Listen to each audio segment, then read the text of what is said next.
It looks like right now there are three people, probably led by Ali Laranjani, who are de facto at least running the country, and they haven't formally selected a successor to the supreme leader, although it looks like his second son, Muqtada Khamenei, will be very likely chosen. The Iranians have denied the report that they were reaching out for talks with the United States. Twice now in the middle of negotiations, the United States has attacked, and so I think they're probably pretty skeptical at what that could bring. But it's a good question who the United States would talk to, and it gets back to what the objectives are here. The president has both said that he is planning to talk with the Iranians in order to get a deal with them, and also encourage the Iranian people to overthrow their government. And it's pretty hard to have both at the same time. No, fair enough, Richard. And, you know, you've been quoted saying that if there's any hope for any sort of positive developments or positive momentum, it's going to depend on, you know, I raised the whole issue of Iran weakening, specifically the security forces either cracking or dissolving.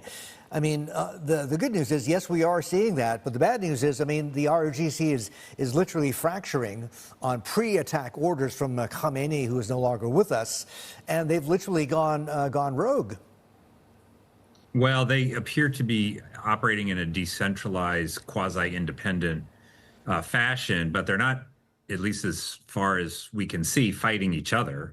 They're shooting off drones and missiles in almost every direction they can at the moment. And so even if the fighting stops and there's an encouragement of the Iranian people to seize the institutions and go in the streets and protest and take over the government, the problem is Iran has all sum total more than 1 million people total in the security forces of all different kinds, the IRGC, the Basij, the police forces, the army, and everything else. And of course, those are the people who not only remain armed, and the population largely doesn't, but these are the people that just 6 weeks or so ago killed tens of thousands of their own people in the streets. And so there remains this question, unless you see a dissolution of these key security institutions, or you see some of them fracturing and starting to fight each other, it's very hard to see how an unarmed group of protesters would overcome that regime in the short run anyway, in order to seize the levers of power there.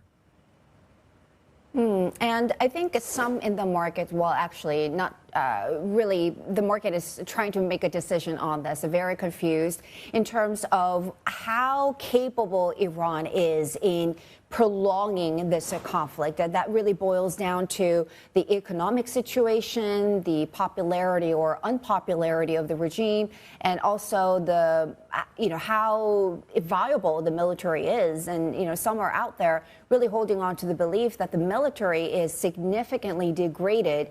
Do you agree with that assessment that Iran may lack the ability to keep going with this military campaign? Yeah, I do. The military is certainly degraded in a pretty major way. I mean, you could start with the Iranian Navy, most of which has been sunk, but there really right now is a race between Iranians who are in a use or lose kind of situation with respect to their missiles and drones. And of course, their back is against the wall, so they're unleashing them in sort of every direction they can. And so there's a race between the Iranians to shoot off as many missiles and drones as possible, on the one hand, and hopefully to retain the capability to do that before the interceptors, particularly in the Gulf countries, run out. The other part of that race is the Israeli and the U.S. militaries trying to destroy as many launchers and missiles and drone facilities as possible. So there is this question of who's going to sort of run out first. Is it going to be Iran that's going to lose its ability to attack other countries? Or is it going to be other countries' ability to attack themselves or to defend themselves? I think it's likely that the Iranians will run out first, and we're seeing a decline in the ability of the Iranians to launch missiles and drones at other countries. But nevertheless, that's certainly not zero right now. And of course, the Iranians are hoping that, you know, by widening the war and imposing and inflicting costs, and they get the Americans to step back. And so do you think it would be wise to somehow gather from your response so far that if some faction in Iran believes that the alternative is regime change, they can go very volatile. Maybe their response is not going to be so calibrated. So the volatility really picks up in terms of the activities on the ground for some time. But in the end, it's not going to be prolonged.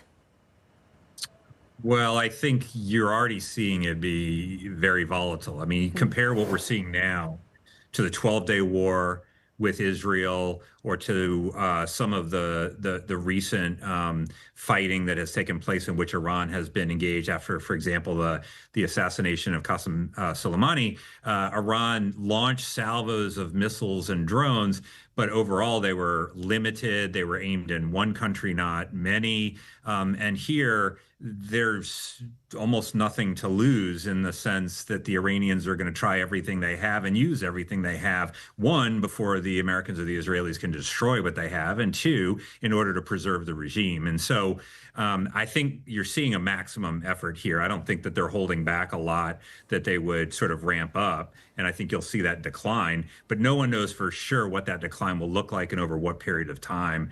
The other part of this great kind of unknown is, when a war like this starts, as we're, I think, already seeing, it involves plenty of unexpected events.